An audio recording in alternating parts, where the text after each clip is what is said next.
Aliens follows Ripley, again played by Sigourney Weaver, drifting through space after the events in the first film before being discovered and awakening a mere 57 years later. But yeah, in the first one, they went to get coolant to last, what, the 6 weeks it would take for them to be rescued? She wouldn't have enough for 57 years. Or 7 weeks, actually. That's true. The company she works for some reason, doesn't believe her claims of the alien attack. But in the first film, they sent Ash to bring one back. I mean, this is actually explained later, but why doesn't Ripley call them out on this? What's happening? And she also discovers while she's been away, her daughter had aged to her 60s before sadly passing away. There's actually a deleted scene of her daughter being played by Sigourney Weaver's real-life mother. That's confusing. Is there a problem? Another colony is now homed on the moon where the alien eggs were discovered previously, and they soon lose contact with them and need to investigate. Originally, Ripley refuses to go with them, but then is convinced really freaking quickly.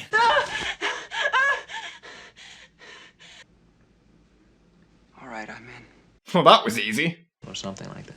Aboard the ship, they discover remains and a surviving little girl called Newt, who's used the ventilation system to evade the creatures and remain alive. Because we need something for Jurassic Park 3 to steal and ruin, don't we? Affirmative. Aliens attack, the heroes return to their own ship but are followed. It turns out the company were trying to return an alien embryo to Earth. Oh, for f***'s sake, you already did this mistake in the first one! Did you not learn your lesson? This subplot isn't needed. It's entirely pointless, and it's the exact same plan as the original. He figured that he could get an alien back through quarantine if one of us was impregnated. Anyway, then the film was an intense thrill ride of aliens, murders, character development as Ripley grows to love Newt, which I'm sure none of the sequels will destroy. They escape, surprise fourth act again, and Aliens becomes one of the only few franchises where the sequel, in my opinion, was vastly superior to its predecessor. Just start at the beginning. Allegedly, as soon as the first film came out in 1979, Brandywine Productions were intent on making a second installment immediately. The president of 20th Century Fox, Alan Ladd Jr., was really behind it, but he soon left the company, and the new owners, Mark Rich and Marvin Davis, had absolutely no interest in it whatsoever. The new 20th Century Fox president, Norman Levy, was blamed for delaying it, but he claimed he wanted to make it, but it would have been far too expensive. During that debacle, Fox was also sued for a disbursement issue over the profits to the first film, and it wasn't settled until 1983, in which the sequel could finally begin production. Magnificent, isn't it? James Cameron's screenplay for the successful Terminator was discovered, and he was soon confronted to write Aliens. Nah, Cameron can never write a good sequel. James was actually really interested in doing it, and in just 4 days he had a 45-page treatment, but the studio were unhappy with it and the production was pushed back further, suddenly worrying that the first one just didn't make enough money for a sequel. Furthermore, Arnold Schwarzenegger had filming conflicts with Terminator and Conan, delaying the former, which did however allow Cameron to write more of the second Alien picture during that time. Whilst filming the Terminator, he wrote 90 pages, and the studio was so impressed they promised him that if the Schwarzenegger flick was a success, he could direct Aliens. Which totally didn't happen. Terminator was a bomb, and so was this. God damn it. The director didn't want to follow the same formula as the first film and wanted a worthy combat sequel that focused more on terror and less on horror. Sigourney Weaver herself doubted the project, but James Cameron managed to convince her otherwise. She was worried that it would be a disappointment to the original and also feared that her character would be poorly written and ruined. However, Fox refused to sign her a contract anyway because of some money issues and wanted Cameron to write a script completely without Ripley in it. He stuck to his guns and refused, claiming they had led him to believe that she was already signed when he started the script, and they soon signed her a contract for $1 million, which is 30 times the amount she was paid for the first one. All of her worries were also solved as Cameron allowed her a lot of control over the writing of her character in the film. Lance Henriksen was also feeling so bad about his career at this point that he actually promised to quit acting altogether if Aliens flopped. A lot of confidence in this one then. No pressure, Cameron. Now what the f*** are we supposed to do? Aliens was given a budget of $18 million and took over 10 months to shoot in Pinewood Studios, England, but the director was not finding it easy. He found the budget quite low, had a deadline, and the British crew were always taking breaks, which slowed everything down. A lot of them liked Ridley Scott and found Cameron too young and inexperienced to replace him, despite his yet-to-be-released Terminator being offered to screen them privately beforehand, but most of them refused to show up to watch it. Furthermore, Cameron got abused because the producer, Gaylan Hurd, was his wife. Many of the crew slating her for that being the only reason she had the job. James also clashed with Dick Bush, director of photography, as they couldn't agree on certain lighting. Bush was actually fired and the crew walked out in protest, but they were convinced to return when Adrian Biddle was brought in to replace. This was his first ever film, so I don't know why he was held up on such a high pedestal, but okay. I don't know. To add to the film's problems, James Horner, the music composer, was given hardly any time to produce the score. He flew to England expecting to be given 6 weeks, but only to find out the film was still being shot and edited, and he was unable to watch any of it. It was 6 weeks away from the movie's release, and the score wasn't even written. The final music when Ripley battles the alien queen was done overnight. Horner even wanted the film's release postponed so he could finish it, but he was denied. It was recorded in 4 days, and Horner said he was only about 80% happy with it. Given enough time, he would have been completely. Doesn't really matter, he was nominated for an Academy Award for Best Original Score anyway. I like that. They clashed so many times they did not expect to ever work together again. Until Titanic. The film was finally released on July the 18th, 1986 and grossed a worldwide total of $180 million, making it one of the highest grossing R-rated films at the time. Time magazine called it the summer's scariest movie. Dave Kerr from the Chicago Reader said it surpassed the original. But somewhere in the darkness, there was an evil, evil man who just had to be different. It's one extremely violent, protracted attack on the sense, and towards the end, the film resorts to placing a young girl in jeopardy in a pathetic attempt to pander to who knows what audience. Some people have praised the technical excellence of Aliens. Well, the Eiffel Tower is technically impressive, but I wouldn't want to watch it fall apart on people for 2 hours. Wow. That's actually one of the harshest reviews I have ever heard. I mean, we're all entitled to our own opinion, so that's fine, but the little girl thing, I didn't think it was forced. It made sense for the sake of the story, you know? It wasn't just trying to cater towards an audience. Jesus, this ain't happening, man. Aliens was nominated for 7 Academy Awards, walking away with Best Sound Effects Editing and Best Visual Effects. Sigourney Weaver was nominated for Best Actress, and although she didn't win, it was historic considering it was the first ever time an actress was ever nominated for an action movie. It also won a Best Visual Effects BAFTA, 8 Saturn Awards for Best Actress, Best Supporting Actor, Best Supporting Actress, Best Performance by a Younger Actor, Best Director, Best Writing, Best Special Effects, and Best Science Fiction Film. Alien is a great film.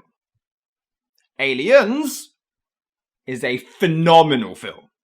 You're right. While the first one mastered the art of suspense and thriller and... okay, hilarious comedy. I felt like because of its low budget, they were restricted to what they could actually do. This one was on a much grander scale, but to its credit, it still captures the element of suspense perfectly. Usually a sequel goes straight to the hacking at bodies, but this film still takes an hour for that to occur. I also believe this is where Sigourney really shines and comes out of her shell as a horror actress. She is so much better in this film, and Newt, played by Carrie Henn, is great too in a one and only ever acting role. I'm starting to notice a pattern here with these films and people never acting again. It won't make any difference. Unlike the first though, Carrie is still alive and well however, and went on to become a teacher, but she had a blast during filming and was just your normal kid. In one scene she has to slide down a ventilation shaft and she kept messing it up on purpose just so she'd have to do it again. James Cameron compromised and promised her unlimited playtime on it if she completed the scene. Bill Paxton, who I definitely want to talk about in a minute, constantly apologised for whenever he had to swear in front of her, but she didn't even care, admitting that she didn't even know what most of the words meant. Bear in mind, she was 10 years old at the time of filming, and James Cameron actually requested that she watch the first Alien film in preparation. She wasn't even mortified, she admitted that she laughed and found it really funny. Thank you! Even a 10-year-old girl didn't find it scary. Yeah, that's right. This one reenacts the chest bursting scene, but guess what? It has music and it's actually quite terrifying. Hey, they figured it out! I'd say you finally figured it out. There's even a scene where they come across a body cocooned and the eyes open up before they say, Please, kill me. Just stay calm. We're gonna get you out of here. that is horrifying. I also love Sigourney's arc here. During this incredible scene, we see her traumatic flashbacks just from her acting alone. The whole film, I truly feel a struggle to overcome the fear of the past. In addition, the loss of her daughter really adds to her love for Newt, and I think it wraps around the overall narrative perfectly. And that's not even including the fact that she doesn't trust Bishop because he's a robot. See the events in the first film. And this one, he needs to gain her trust, and with a subtle twist at the end where she thinks for a second that he's double-crossed her, he succeeds. It is beautiful storytelling. There's great shots like this that are so chilling. Honestly, the first film was good, but I never once really felt scared. This one is scary as and everyone's acting for the most part is much improved. It often cuts away mid-scene with no music, which works and leaves it more to the viewer's imagination. B guns drive, 20 on A.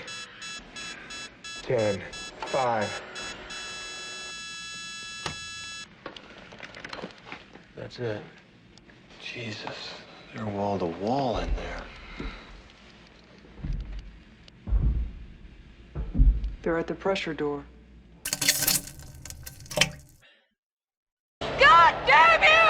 There's subtle choices like when Ripley and Newt are banging on a window for help and it cuts to the other side where they can't be heard. Basic now, but quite inventive back then and really adds to the chilling atmosphere. And shots like these really get you caught up in the scary thrill ride that is the film's direction. The late great Bill Paxton is tremendous in this. Every line, every mannerism, every expression, every movement, a lot of which he was actually allowed to improvise, you await every remark from this man with complete anticipation. Everything he says or does is pure gold.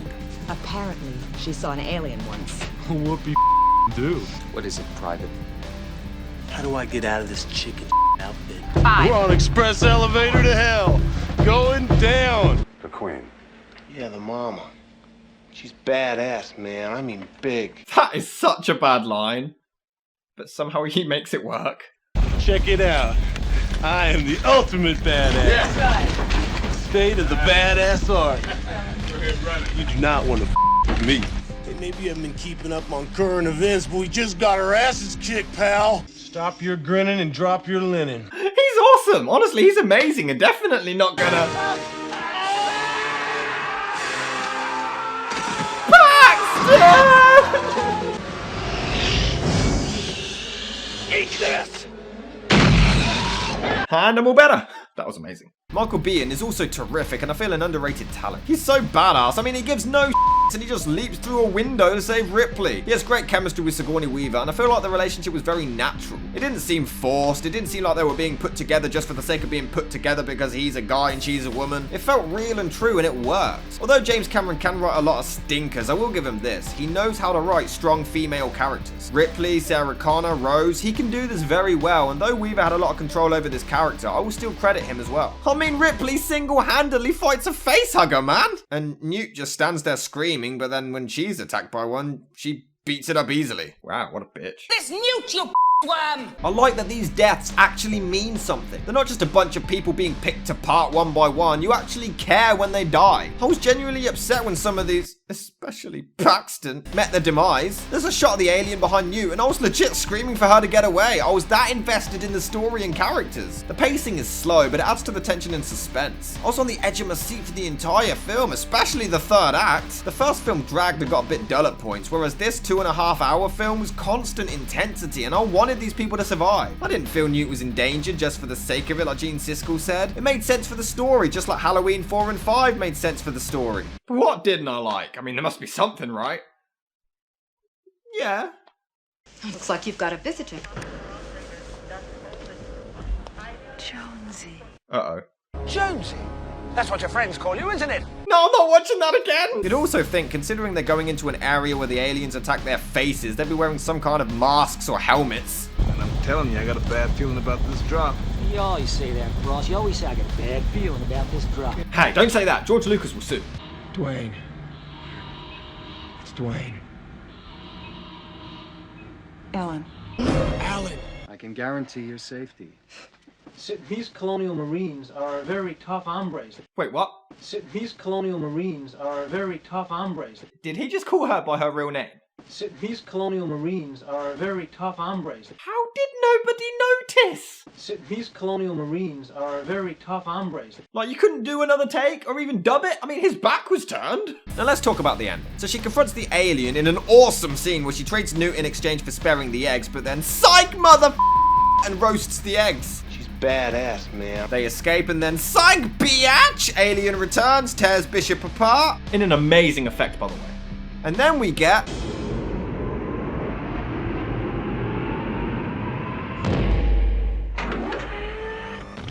Oh, this is gonna rock! Alien versus Robo Ripley. Here we go! Get away from her, you bitch! And there's the epic line that everybody ripped off. Yeah!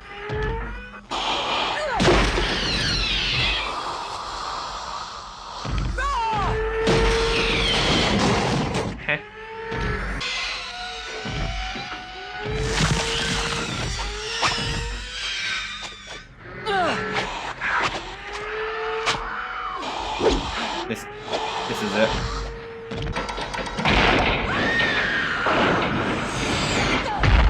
Well, that was a bit anticlimactic. I mean, all that build up and then we get this awkward, clunky fight for Jurassic World to rip off that would look bad even in an episode of Robot Wars. And it drags for a while, but anyway, she opens the airlock and the alien flies to its death. Again. That looked awesome! The film is incredible, it really is, and there's hardly anything I can pick it apart for. But unfortunately, after the credits, an egg hatching can be heard, hinting another sequel. Which would unfortunately follow on May the 22nd, 1992.